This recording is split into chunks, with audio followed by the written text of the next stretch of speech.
que le programme soit clair et qui parle ouvertement de souveraineté et qui veuille être élu pour faire la souveraineté, avoir le courage. En fait, ce que je reproche aux deux autres partis souverainistes, c'est de parler de souveraineté quand c'est payant et de ne pas en parler quand c'est plus payant de ne pas en parler, dans des situations très ponctuelles. Par exemple, devant un indécis, un leader souverainiste devrait essayer de convaincre l'indécis que la souveraineté, c'est ce qu'il y a de mieux pour le Québec, plutôt que de parler d'autre chose pour aller chercher son vote. Et là, vous m'excuserez les péquistes dans la salle, mais le PQ est devenu le spécialiste de ça. En période électorale, comme en période hors électorale, le Parti québécois est devenu une machine de calcul électoral, une machine politique professionnelle, et vont toujours avoir le discours le mieux adapté à la foule face à eux pour avoir leur vote, qui est le mot souveraineté ou pas. Oui, Mme Marois prononce le mot souveraineté dans presque tous ses discours, le pays, mais quand dans le programme, ça dit « élisez-nous », puis on verra si le moment est opportun ensuite pour faire un pays, c'est pas ce que j'appelle emballant, puis quand le leader lui-même semble douter, c'est rare que les gens courent derrière. Donc, je pense que le jour où le message sera très clair de la part du PQ et de QS, parce qu'on s'entend tous que c'est de ces partis-là qu'on parle quand on dit un autre parti quel qu'il soit, là. Je ne pense pas que ce soit les libéraux qui fassent ça les premiers. Le jour où le message sera clairement similaire à ce que l'Option nationale dit et que les gens sauront qu'en votant pour ce parti-là, il se passe quelque chose pour la souveraineté et non, on attend de voir s'il se passe quelque chose, là, on pourra collaborer. Mais il n'y aura pas de fusion ou de rapprochement tant que cette certitude-là ne sera pas là. Puis une certitude, ça veut dire un programme politique qui le dit clairement, pas juste des discours. En fait, ça sera à eux de venir ici. Ben, en fait, je l'ai souvent dit, ceux qui disent qu'il ne faut pas diviser le vote souverainiste, c'est Option nationale en ce moment. Donc c'est le PQ et QS qui divisaient le vote souverainiste. QS a sa niche dans le milieu, je dirais, communautaire et les causes sociales et tout ça. C'est essentiel d'en avoir dans une plateforme. Mais la raison d'être de Québec solidaire, c'est d'abord ça. Et la souveraineté, selon eux, est souhaitable, mais ce n'est pas ça qui les a amenés en politique. Et je suis convaincu, je le dis partout, qu'un gouvernement qui n'a pas déjà son plan en tête pour faire la souveraineté en arrivant au jour 1 de son gouvernement, il ne la fera jamais, parce qu'il est tout de suite complètement embourbé dans la gestion de l'État. Puis je pense que l'exemple du PQ en ce moment nous le montre bien. Ils sont en gestion de crise sans arrêt. S'il avait été majoritaire, ce serait pareil. Gérer un gouvernement, ça prend beaucoup de temps. Si on n'a pas le plan clair en arrivant pour faire un projet comme celui de la souveraineté, on n'aura jamais le temps, comme par hasard, un bon jeudi matin, de commencer à y penser pour faire un pays. Donc il faut que le plan soit clair dans le programme en étant élu. Et c'est ça le courage que le PQ n'a plus, de dire clairement aux Québécois, si vous votez pour nous, nous aurons un pays, parce qu'ils ne veulent pas risquer de perdre le vote des indécis et des fédéralistes. Et ça, pour moi, c'est une abdication de leadership. C'est en bonne partie pour la raison pour laquelle j'ai quitté le PQ. Merci.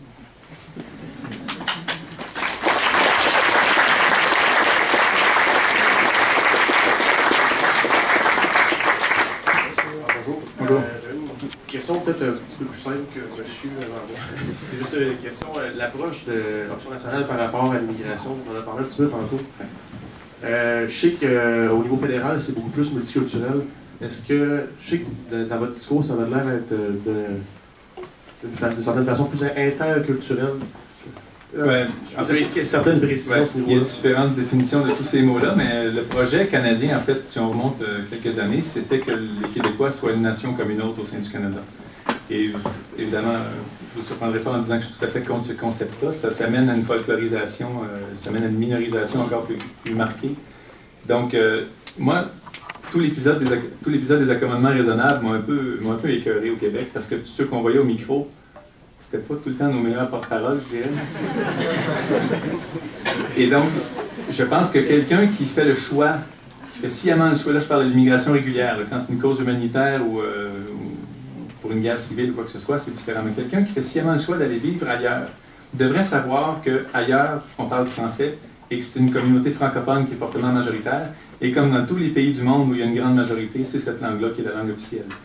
Félix Leclerc a un super poème là-dessus. Il disait qu'à la tour de Babel, toutes les langues étaient officielles, de là la confusion. Donc à un moment donné, il faut qu'il y ait une majorité avec une loi, pas une loi, mais une langue commune et d'usage et de communication avec le gouvernement, etc. Donc, le fait que le Québec soit minoritaire, ça va être, dans l'ensemble canadien, évidemment, va être réglé seulement le jour où on va être majoritaire chez nous. Comme je disais tantôt, une minorité majoritaire, il y a une seule façon de la faire, c'est avec l'indépendance. Ta question précise, c'était quoi exactement? C'était pas mal ça. C'était pas mal ça. C'était plus général un peu. Mais c'était quoi l'approche que le parti avait par rapport justement à l'interculturalisme? Je sais qu'il y avait, tu sais, Il y en a qui sont un petit peu sédents par rapport à ce concept-là. Là. Ah oui, ben en fait, un peu, quand on est dans un parti politique, on se rend compte que dès qu'on dit droit aux anglophones, on se fait traiter de multiculturaliste. Et dès qu'on est un peu trop sévère sur une loi linguistique, par exemple, on se fait traiter de refermer sur soi-même. Il n'y en a pas d'unanimité en politique. Mais si je comprends bien ce que le Congrès d'Option nationale a voté, on est en faveur du respect des droits de la communauté historique anglophone. Puis moi, personnellement, je trouve que c'est la seule solution parce que ces gens-là, ils ont fondé le Québec comme nous, ils l'ont construit comme nous. Mais ceux qui arrivent et qui souvent ne parlent ni anglais ni français devraient être intégrés en français. Et comme je le disais, la meilleure façon de s'assurer de ça au départ, de toute façon, c'est de faire en sorte que l'immigration régulière ait une connaissance fonctionnelle du français avant d'être acceptée ici. Si vous voulez déménager au Japon demain matin comme immigrant régulier et que vous ne parlez pas japonais, vous m'en reparlerez, voir si vous allez être sur le dessus de la liste. C'est normal dans tous les pays du monde qu'il faut que les gens parlent la langue de majorité ou la langue officielle pour s'y installer. Quand je le disais, évidemment, quand c'est pas une cause humanitaire ou quoi que ce soit. Bon, merci. Oui. Donc, Option nationale est élue, fait un référendum qui passe, la souveraineté est votée. Ensuite, qu'est-ce qui se passe? Je veux dire, là, le Canada, il ne prend pas, probablement. En fait, Option nationale pour ne pas... Non, ça c'est un bon guess. Mais la démarche d'Option nationale, c'est pas d'être élu pour faire un référendum. C'est vraiment de faire en sorte qu'on contrôle nos lois, nos impôts, nos traités, avec un mandat populaire pour le faire, parce qu'on aurait été élu là-dessus. On aura été élu là-dessus. On sera élu là-dessus. Donc,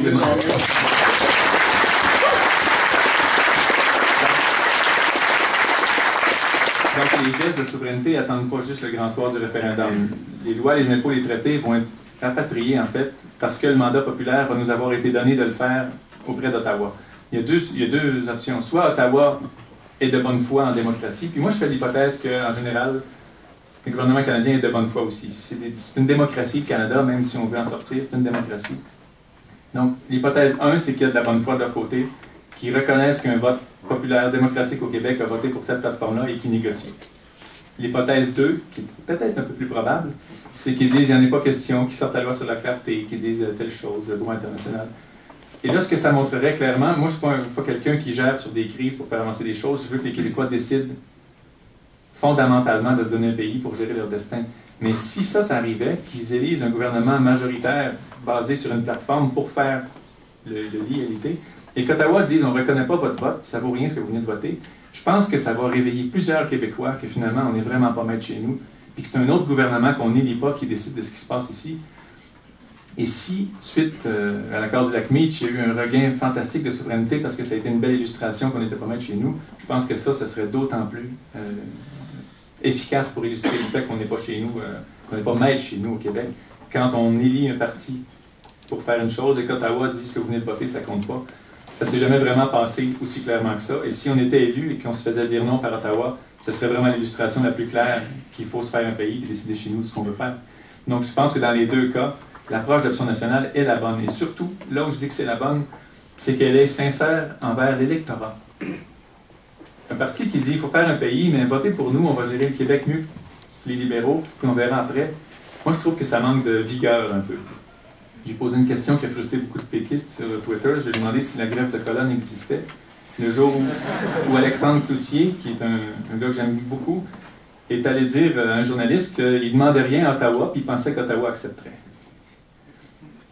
Oui, Ottawa va accepter nos demandes. Si on ne demande rien, c'est bien évident, mais là, à un moment donné... Puis la gouvernance souverainiste, je ne suis pas le seul à ne pas être un grand fan de ça. Même M. Parizeau trouve que ça mène à peu près nulle part, qu'on ne sait pas ce que ça veut dire. Et le Québec ne veut pas plus de pouvoir d'Ottawa, il veut tous les pouvoirs chez lui.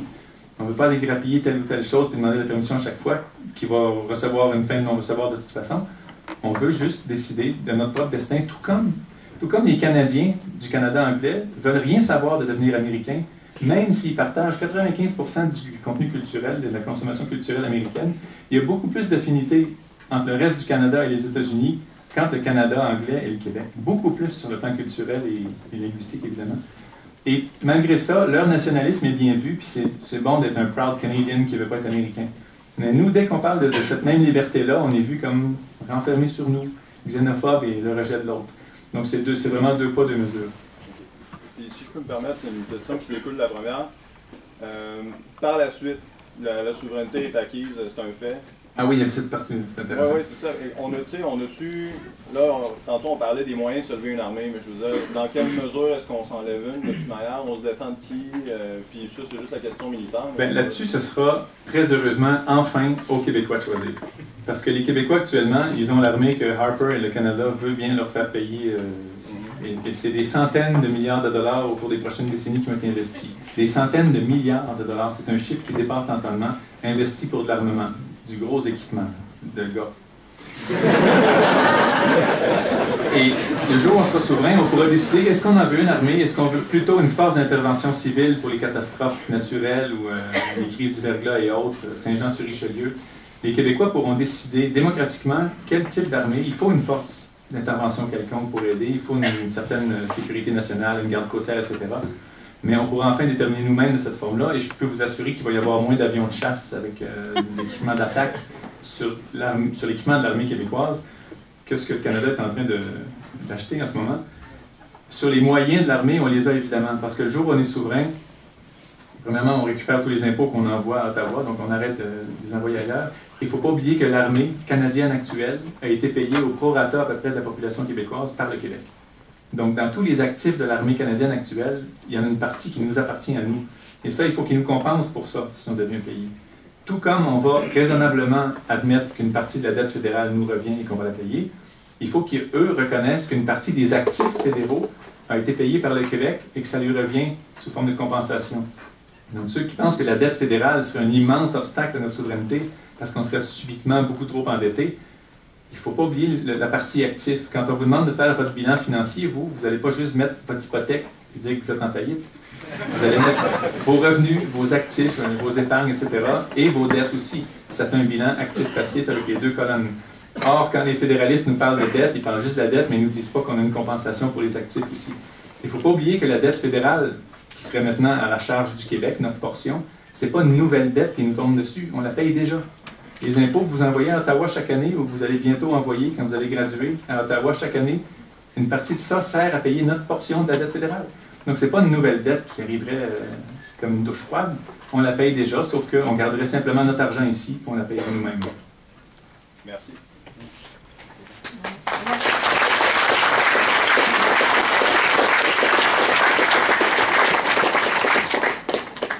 Bonjour tout le monde. Moi, je me considère citoyen et non pas voteur. Et je pense qu'il y a un problème structurel, comme vous l'avez déjà mentionné. C'est pas nécessairement une conjoncture, mais c'est structurel. Vous avez parlé de corruption. On parle aussi des traités. On parle qu'il y a un gouvernement qui va négocier un traité en Europe, puis que nous autres, tout ce qu'on voit, c'est le traité une fois qu'il est signé. On parle aussi d'un gouvernement qui a vendu l'île d'Anticosti, ou c'est peut-être plus gros de le dire de même, mais on ne peut même pas avoir le contrat de vente d'un territoire qui, normalement, devrait nous appartenir. Je pense qu'il y a un déficit ou un problème structurel dans l'ensemble de peut-être nos paradigmes de démocratie, à l'effet que le citoyen n'a plus accès à certains renseignements.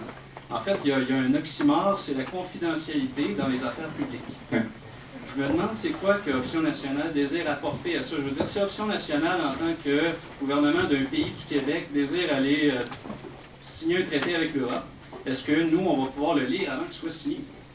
Il y a une chose qui caractérise Option nationale, évidemment, il y a le fait que le message souverainiste ne peut pas être plus clair que ça, mais il y a aussi le fait que tout ce qui est dans la plateforme d'Option nationale, la question qu'on s'est posée avant de mettre ça dans la plateforme, c'est pas qu'est-ce qui est bon pour notre parti, qu'est-ce qui est payant de façon électorale, qu'est-ce qui est payant dans ta région, c'est qu'est-ce qui est bon pour l'intérêt collectif du Québec selon nous.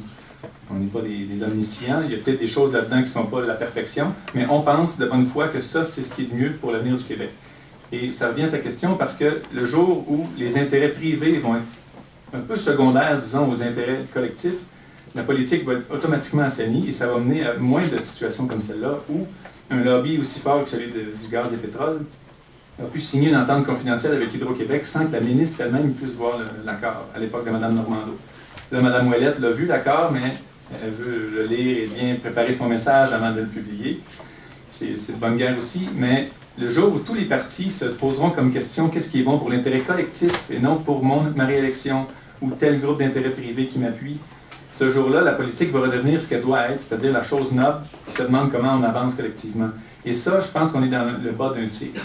C'est cyclique, ces choses-là. Il y a eu des commissions d'enquête sur la corruption déjà au Québec. Ensuite, ça s'était assaini, avec René Lévesque, entre autres. Là, je pense qu'on a atteint à nouveau un creux de cycle, et j'ose espérer que très bientôt, on va être encore en montée, mais je pense que les institutions peuvent être transformées pour amoindrir ce cycle-là, pour faire en sorte qu'on soit toujours plutôt dans le haut, même si ça oscille selon les élus, selon les partis, selon les chefs, de faire en sorte que les institutions protègent mieux la chose publique actuellement.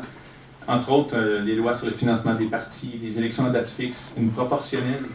Ça n'a aucun sens au Québec que dans plein de comtés, les gens qui votent savent que leur vote est perdu. Il n'est pas perdu sur le plan du financement. Si vous votez Option nationale à Westmount, ça donne 85 cents à Option nationale pour le vote à travers le DGEQ. Mais en termes d'allocation des sièges au Parlement, tous les souverainistes de Westmount peuvent rester chez eux, leur vote ne compte pas, et tous les fédéralistes du Lac-Saint-Jean n'ont aucune raison d'aller voter pour que leur voix soit entendue parce que l'allocation des sièges est prédéterminée. C'est un péquiste au Lac-Saint-Jean, c'est un libéral dans Westmount.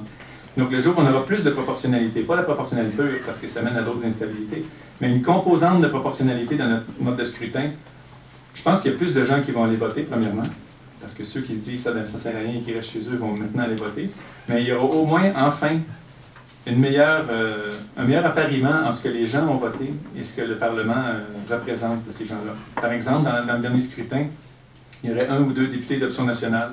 Après seulement 10 mois d'existence, ceux qui n'ont pas suivi l'histoire d'Option nationale, ce qu'on est arrivé à faire en quelques mois, le jour d'élection, c'était sans précédent au Québec, avec 6 000 membres, ça va?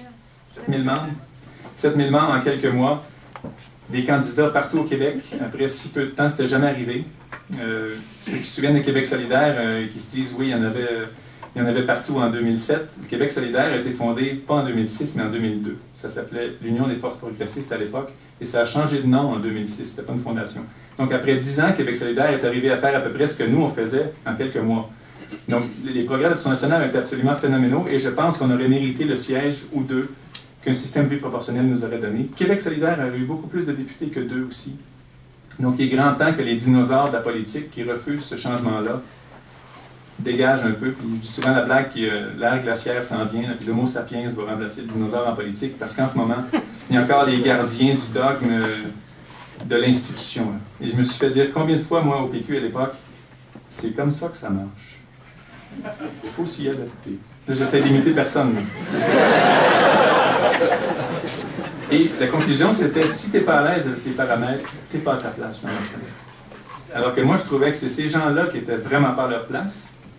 Ça m'a incité encore plus à rester, mais bref, c'est un long détour à ta question. Est-ce que je peux la reformuler? Oui, vas-y donc. J'aimerais ça savoir, est-ce que un représentant d'Option nationale qui prétend me représenter en tant que citoyen, pendant que moi je travaille, je n'ai pas le temps de m'occuper de toutes les choses du gouvernement, donc le rôle des députés. je demande à un représentant de faire la job à ma place dans mes intérêts. Avant de signer un contrat entre le gouvernement et un parti privé, que ce soit un État séparé du nôtre, une compagnie privée ou un syndicat ou n'importe quel parti privé, avant de signer un contrat avec, est-ce que ça sera permis aux citoyens de les lire? En situation générale, je pense que ça devrait l'être.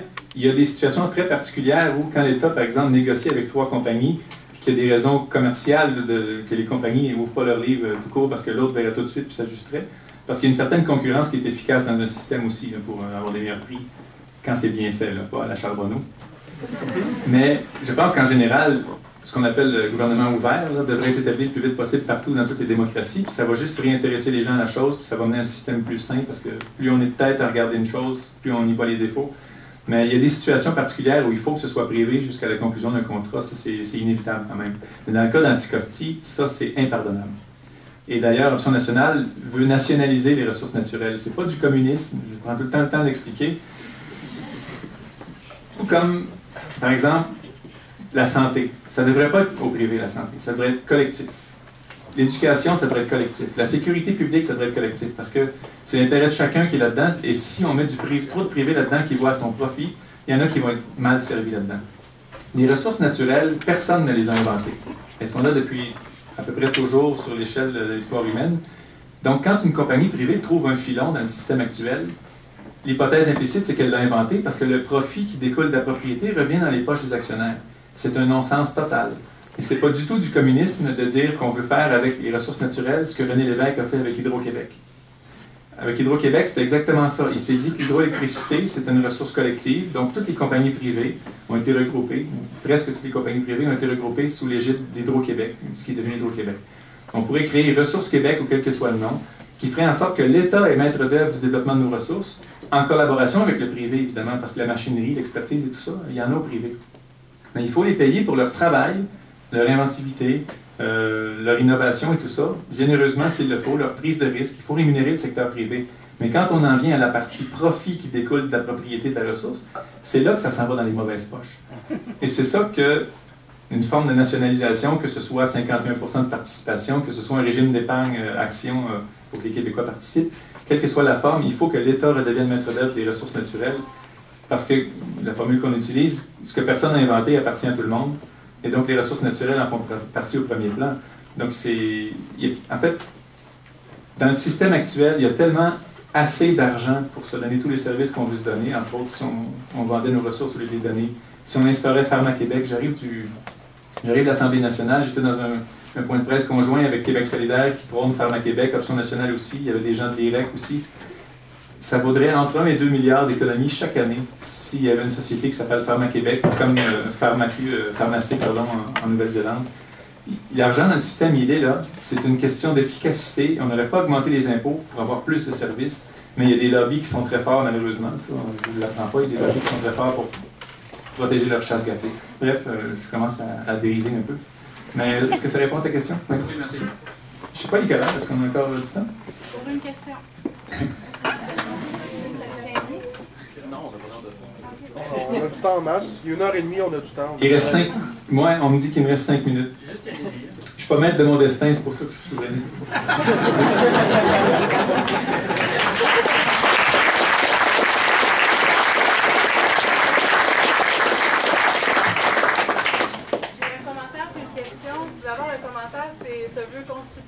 Dans les autres parties où j'ai assisté à des conférences comme ça, des périodes de discussion, il y a des structures qui permettent une intervention d'un homme et une intervention d'une femme. Et c'est vraiment aidant pour les femmes qui habituellement, dans la génétique, sérieusement, c'est pas spontané d'aller poser des questions. Donc je remarque qu'aujourd'hui, c'était, je pense, 100% homme jusqu'à présent, je crois. Oui. Ben, merci de vous lever. Merci de l'accepter. Je sentais que ça avait sa place. Deuxièmement, c'est au niveau de la structure de le mettre en place de départ. Oui. Ensuite, ma question, c'est par rapport au... il y a beaucoup de craintes, de résistance au niveau émotionnel. On ne veut pas diviser le Québec. Donc, quand on parle à des gens non convaincus, c'est beaucoup à ce niveau-là. Est-ce que vous avez des exemples des pays qui se sont construits dans les dernières années où est-ce que le gouvernement fédéral s'est opposé clairement et il y avait une armée, disons, et que ça s'est passé, malgré l'opposition du fédéral, que ça s'est passé de façon pacifiste et pas trop pire? Bien, il y a beaucoup de pays dans le monde, dans l'histoire, qui ont acquis leur souveraineté par les armes, ça c'est sûr. Il y en a qui s'opposent jusqu'à la violence. En fait, il y a 3 façons de faire la souveraineté. Il y a la guerre, ce qui est totalement exclu au Québec, je pense, selon notre mentalité et notre niveau de démocratie. Il y a une élection référendaire, donc on élit un gouvernement qui déclare la souveraineté, donc un vote du Parlement, et il y a le référendum. Option nationale se rapproche, je dirais, des deux dernières options. C'est ni l'une ni l'autre. On fait des choses par mandat électoral très clair, mais la population, en bout de ligne, entérine une constitution qui inclut une déclaration de souveraineté. Donc, ça ne se fait pas la souveraineté sans l'assentiment du peuple, mais dès qu'on est élu avec un message clair qu'on veut faire telle ou telle chose, on met des choses en branle. Donc, finalement, c'est un mélange des deux. Mais oui, il y a des pays où il y a eu de la violence, mais comme je dis souvent aussi à cet argument fédéraliste-là, Jean Chrétien, en 1995, avait dit aux Québécois « On ne peut pas vous garantir que les tanks ne rouleront pas sur le Québec ». Ça, c'est absolument détestable comme discours politicien, alors qu'il sait très bien que ça n'a jamais été la réalité, mais il a su faire peur à bon nombre de personnes avec une phrase comme celle-là. Mais bref, les exemples qu'on a, c'est plutôt à l'inverse que ça va mieux que les gens pensaient. Et d'ailleurs, l'illustration la plus éloquente du fait que ça se passe bien en général, c'est qu'on n'entend plus parler. La Tchécoslovaquie, qui est devenue la République tchèque, et la Slovaquie, quand, dans les années 90, ils ont décidé d'avoir chacun leur État, c'était fait par un vote du Parlement, il n'y a pas eu de référendum. La République tchèque a dit bon débarras, la Slovaquie a dit enfin chez nous.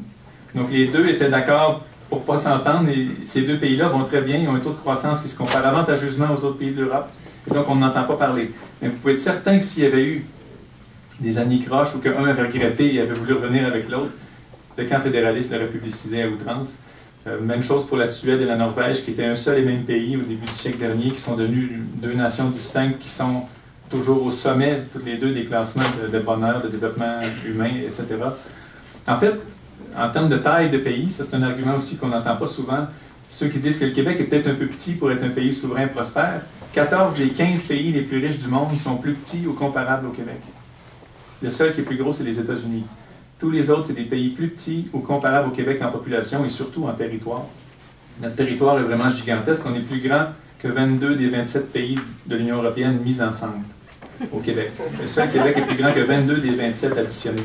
Donc on a un territoire absolument gigantesque. On a une population, même sur le plan de la population, c'est encore une parenthèse dans ta question, mais sur le plan de la population, un des arguments qui dit qu'on est peut-être un petit peuple, c'est notre population.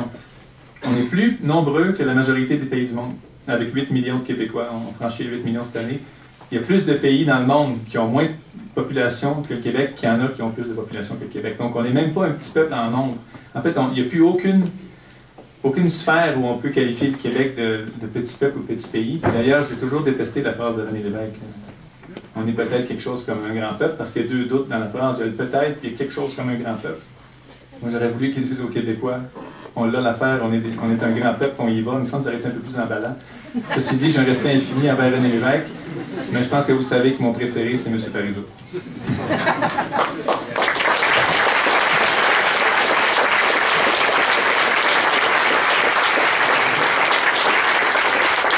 Merci infiniment d'avoir été ici. Je pense qu'il y en a qui sont en retard pour autre chose. Juste une chose que je vais vous dire en terminant, que je dis aussi chaque fois que je vais sur les campus collégiaux universitaires. Si ce que vous voyez de la politique actuelle vous écœure un peu, vous dégoûte de la politique et vous fait dire que c'est un endroit que vous aimez vraiment pas, c'est la meilleure raison pour y aller. Parce que si vous, qui détestez ce que vous voyez, n'y allez pas, c'est ceux qui trouvent ça bien correct et qui aiment ça qui vont y aller. Et ça ne changera pas. Donc, si vous trouvez que la politique est faite tout croche, je vous incite à vous impliquer, quel que soit le parti, souverainiste, s'il vous plaît, il y a quand même des limites. Impliquez-vous dans le parti de votre choix, dans un exécutif, militez, parlez de souveraineté dans votre entourage, puis parlez de politique, parce que c'est incontournable, ça gère nos vies carrément, là, factuellement, ça gère nos vies, la politique, on ne peut pas se dire ça ne m'intéresse pas. Donc impliquez-vous si vous voulez changer ce que vous voyez, parce que si on est passif, ça ne s'améliorera pas vite. Merci beaucoup tout le monde, au plaisir de vous revoir bientôt.